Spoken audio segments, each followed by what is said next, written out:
Hello, good evening. I hope all of you are doing well and welcome to the talk. So today's topic for the conversation is going to be about why social skills become a challenge for individuals with autism and how is it that one can help them improve it.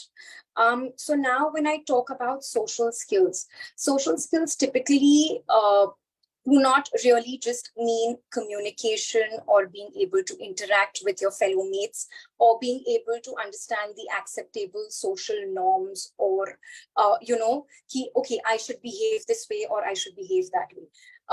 Social skills are typically divided into two different categories, which are intrapersonal skills and interpersonal skills. Now, intrapersonal skills are all related to us, me, myself, which typically means that I need to know what I like, what I dislike, what are my personal boundaries, what are certain things that make me comfortable, what are certain things that do not make me comfortable. And then we move on to something which is called the interpersonal skills. Interpersonal skills are where we speak about being able to communicate with the other person, being able to build friendship, or being able to understand the other person's emotions. Now, how can this be done is something we will talk a little later. But first, we need to understand why does this happen? Why is it that social skills become challenging for individuals with autism? So our brain typically has this particular part, which is called the amygdala. And this amygdala is precisely a shape of an almond and a size of an almond.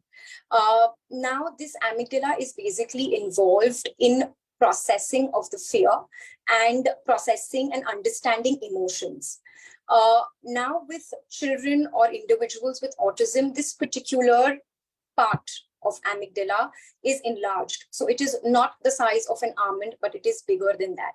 And this is typically the link why individuals with autism face depression or face anxiety.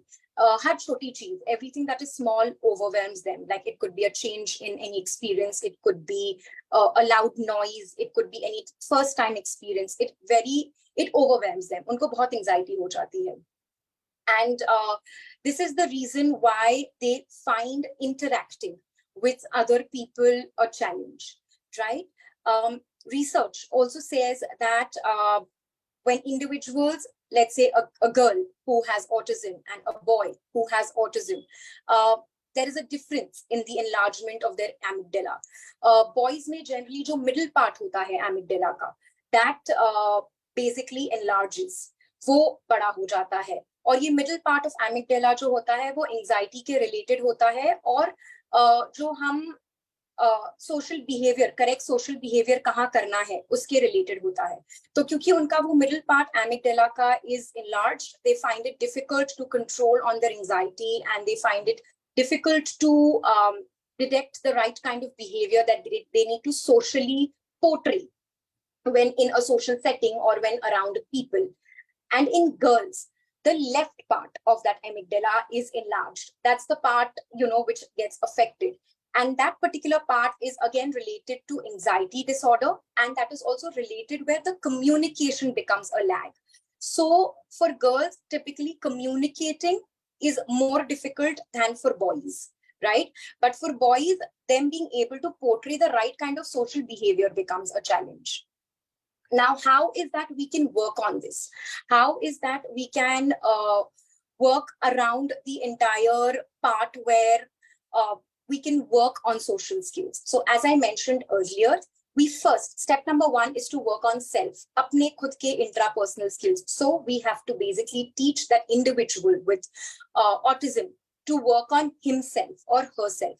So what typically start hota hai awareness, khud ki awareness pe. So to understand who they are, what is their own name, then it moves on to them being able to know ki unko kya pasand hai, what are their likes, what are their dislikes. So that automatically starts developing their vocabulary. Okay, after we move on from them understanding what are their likes, what are their dislikes, we have to get them to understand their personal boundaries, right? Kya cheeze, matlab kahan pe kya करना चाहिए, क्या कहाँ पे क्या नहीं करना चाहिए, क्या चीज उनको कंफर्टेबल बनाती है या क्या चीज उनको कंफर्टेबल नहीं रखती है, what are they comfortable with and what they are not comfortable with. Moving on from that we go to the emotion. So understanding self emotion, what makes me angry, what makes me happy, what is something which I I do and that makes me feel sad, or what is it that something if I do I feel I get hurt, right? So khud ki awareness, understanding that. Then it moves on. So I will repeat, it's first for them to understand who they are. I'm a boy or I'm a girl, my name is this, I live over here, right? Understanding about yourself. Moving on to understanding your emotions, what makes me happy, sad, angry, things like that. Third thing it also moves on to being aware of how I need to react to this particular emotion that I am facing, or how to even understand ki ye emotion abhi I am going through this emotion, and kaise bolna chahiye that mujhe I am feeling sad because my ice cream fell down. So ये चीजें respond कैसे करना उस चीज को, सिर्फ बोल के is that just the one way to respond, or can I display my sadness by maybe sitting down and just taking deep breaths? Can I express my sadness, or can I respond to my sadness by maybe just hugging a pillow tightly, right? Or maybe going and giving my mom or my dad a hug, right? And then uske baad the next level comes is communication. So communication, if you notice, comes at a very latter stage. First is where your self awareness comes into the picture, is when your communication, which is comes at your fourth stage, that's where you start developing interactive skills, the initiation skills of when I meet somebody, I must greet them, to mujhe hello bolna chahiye, or I should ask how are you. Yeah, if somebody else asks me in return, so I have to respond by saying I'm fine or I'm not fine. If I'm not fine, then what is happening to me, right? From there, then they move, you kind of move on to them understanding the other person's emotion. कि अगर सामने वाले के facial expression से मुझे पता चल रहा है कि that सामने वाला is angry, या that सामने वाला is upset, or even by the tone of their voice or by the words that they are using, I have to understand that wo samne wala is upset, that samne wala is angry with me, ya wo samne wala is happy, right? And then comes is where they start, or you start working on them developing your friendship with your peers, or being able to have at least 2 to 3 way communication. जिसको हम बोलते हैं sustaining a conversation, या sustaining communication. Now and then post this comes when you start to understand abstract conversation, and then you start moving on to empathizing in situations, understanding दूसरे लोगों का situation. जैसे if let's say you see somebody has gotten hurt, generally हम जाके क्या करेंगे, अरे are you okay, are you feeling fine, should I get you a band-aid, so that part, that's where they the empathization comes in, where they start understanding ki, oh, samne wale ko chot lagi, or the other person has got hurt, so I should go and ask them how they are feeling. Now this is where the abstract concept comes in. So that's a series that we need to follow, and we must follow, rather than simply having to jump into my child needs to say hello, hi, he's not greeting or she's not greeting, or she is not talking to his friends, or school mein ya classroom mein, he is just, or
I am extremely sorry for the glitch. I think the network went down. Right. So let's continue with was that Kese, how should we create this self-awareness, or how should we create moving from intrapersonal to interpersonal development, and which eventually will focus on social skills development and will enhance that. So as I was saying, our key method is to use a lot of visual aids and to use a lot of role play situations. When I talk about role play situations, it means role play of events that have taken place in the past and might take place in the future. Like for instance, let's say your child had gone to a birthday party, right? And it did not go as well as you assumed, or it did not go as well as you thought they would communicate. So of course, I do understand that, it would be a little disheartening as parents or as caregivers. However, you can use that particular incident to actually sit down and role play that with them of something that has gone wrong in the past. And you can use that particular thing to also work on the future birthday parties that your kid is going to go to.